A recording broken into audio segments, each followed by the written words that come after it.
Bonjour ou bonsoir, bienvenue, namasté chers abonnés. Tellement d'amour de nous rejoindre dans ces vidéos. Nous sommes très heureux de vous partager en ce jour d'amour une guidance pour la pleine lune représentant la fin d'un cycle, rose, rose de douceur, rose d'amour avec les crânes de cristal de la douceur et les oracles pour vous partager les messages d'amour, une bougie éclairée afin que les messages éclairent l'amour et la douceur des crânes du quartz rose, puisque la lune s'annonce rose et douce. Nous allons partager ici avec vous tous les messages sortis de quelques oracles pour cette guidance aussi du mois d'avril qui commence. Un poisson d'avril, la blague, la blague, la blague du poisson d'avril. Est-ce que pour ceux qui la connaissent, on va faire une petite parenthèse pour ceux qui ne la connaissent pas. À l'époque, les hommes qui étaient plus ou moins plus élevés, plus éveillés et qui suivaient le cycle de la nature, célébraient comme toute la nature en ce moment l'ouverture des fleurs, l'ouverture du printemps, le printemps étant commencé au mois de février et clos vraiment pleinement en ce moment. Et à l'époque, les gens s'offraient des cadeaux, ils se célébraient le printemps à cette époque d'avril. Il y a aussi la symbolique dans la religion catholique où on parle du poisson lors du carême, que Jésus a amené des poissons, multiplié des poissons, enfin des histoires de poissons. Et en fait, les histoires de poissons, c'est symbolique simplement à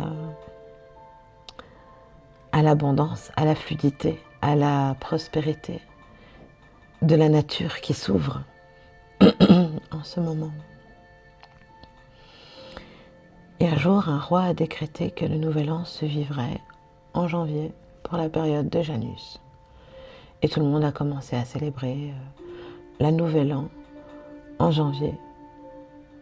Et ceux qui se faisaient la nouvel an à cette époque étaient moqués et s'étaient répandus comme une mauvaise nouvelle, une fausse rumeur. Et c'est pour ça qu'il est venu cette légende du poisson d'avril. Voilà. J'espère que cette petite légende vous a plu, parce que il est important de comprendre pourquoi le peuple célèbre, qu'est-ce que c'est que cette fête, se questionner sur tout ce qui est égrégore de fête, égrégore de tchic et tchac, pour comprendre pourquoi aussi ils font ça. Porter un œil ouvert sur toutes les fêtes et célébrer chaque jour. Aujourd'hui, il y a des cartes qui nous mettent en veille pour ce cycle, cette fin de cycle et début du mois d'avril. La carte de l'ogre. L'ogre est souvent perçu comme quelque chose qui nous avale, qui nous mange, qui nous bouffe tout notre temps. Ça peut être une personne, ça peut être une addiction, ça peut être un groupe, ça peut être un gros problème extérieur. Ça peut être plein de choses selon vos ressentis. Ce que l'ogre représente ici, c'est surtout une mise en garde de ne pas se laisser manger par des influences extérieures. Et d'accepter aussi toutes ces parts en soi. Ça peut être aussi un questionnement intérieur, des envies intérieures, des trucs qui ne sont pas encore tout équilibrés en soi. Chacun peut interpréter aussi. Et ici, avec les crânes de cristal, nous partageons ce message de l'ogre qui invite à trouver l'équilibre dans tout ce qu'on consomme et d'être vigilant à tout ce qu'on consomme. Ce que l'on consomme en énergie. Et je vous rappelle que nous sommes des énergies.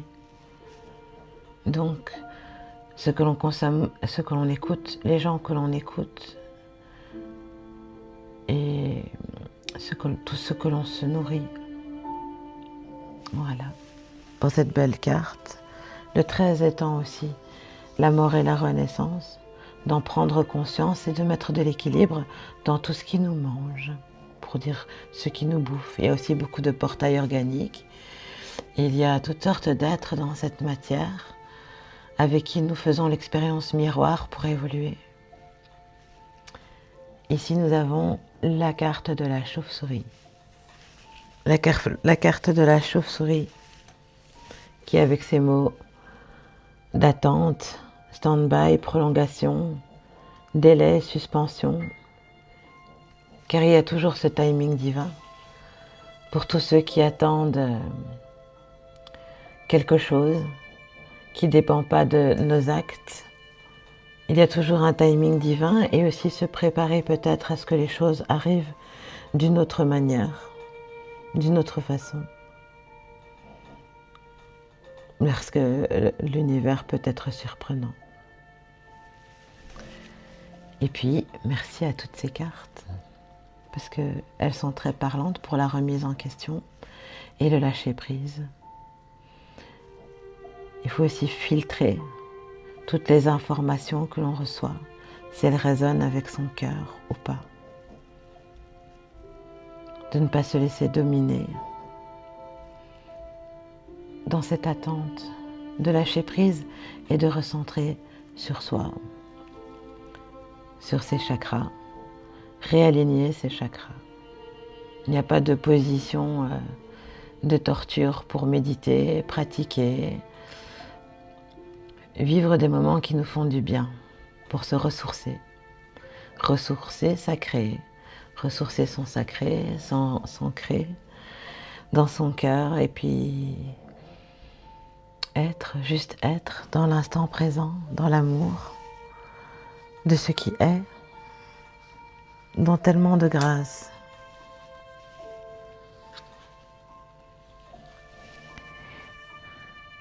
C'est très important d'être aligné surtout, se réaligner à ses valeurs. Et justement dans cette attente d'introspection, voir ce qui nous bouffe, entre guillemets. Oui, parce que c'est ça, hein, un ogre. Un ogre, ça ne mange pas, ça bouffe. Il faut dire les mots comme ils sont. Hein. Et ensuite, nous avons un beau dragon guide.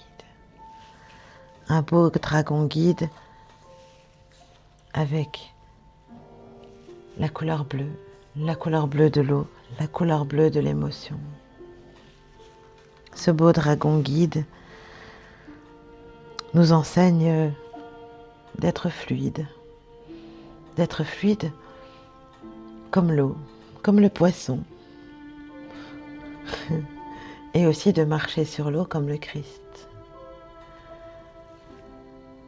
Il est temps de vivre des moments présents, libres des illusions et des croyances, des hérédités du passé.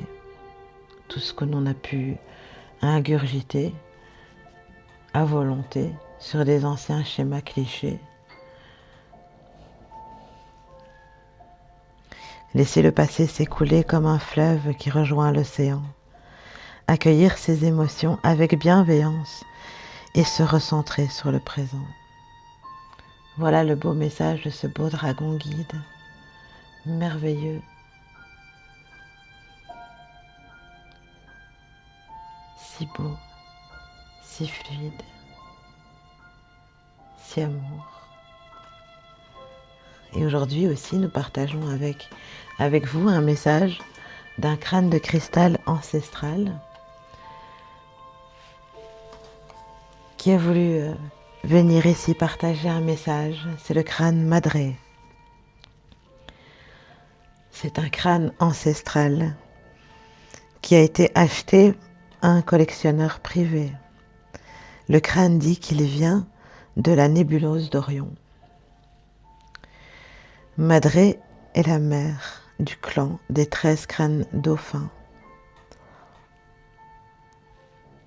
Ils ont tous le nez d'un dauphin. Je ne sais pas si on sait bien voir le nez sur la carte. et ils honorent la période de l'humanité qui a été menacée d'extinction. Il a dû transformer en dauphin et en baleine afin de vivre dans la sécurité de l'océan. Et son message est le suivant. Je suis ici pour aider les femmes et les hommes pendant les périodes de transition de leur vie en utilisant l'art et la puissance de l'amour. Méditez avec moi pour découvrir le vrai amour de soi.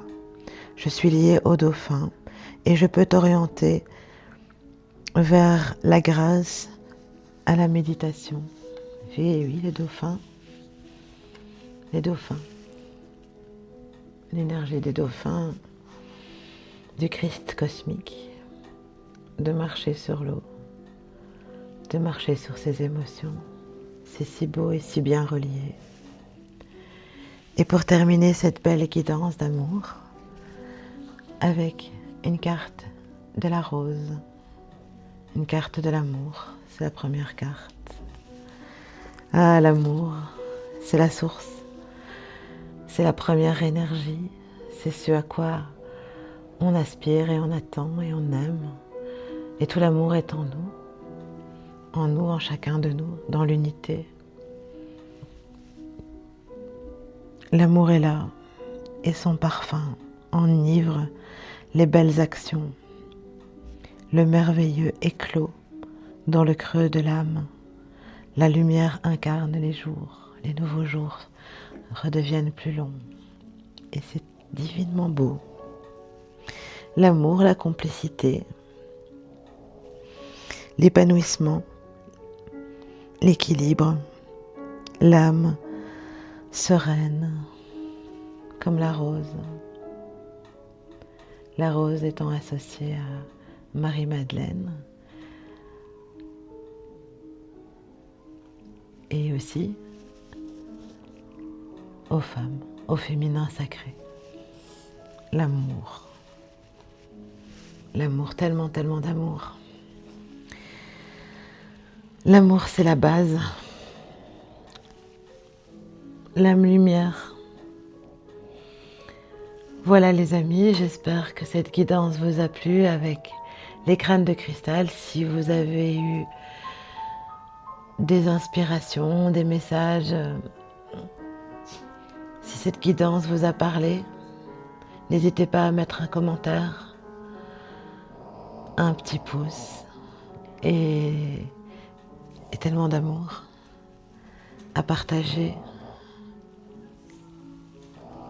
Merci, merci, c'était Chamina Chami pour la belle guidance du début du mois d'avril avec les crânes de cristal dans le rose du cœur, dans la rose d'amour. Merci, merci.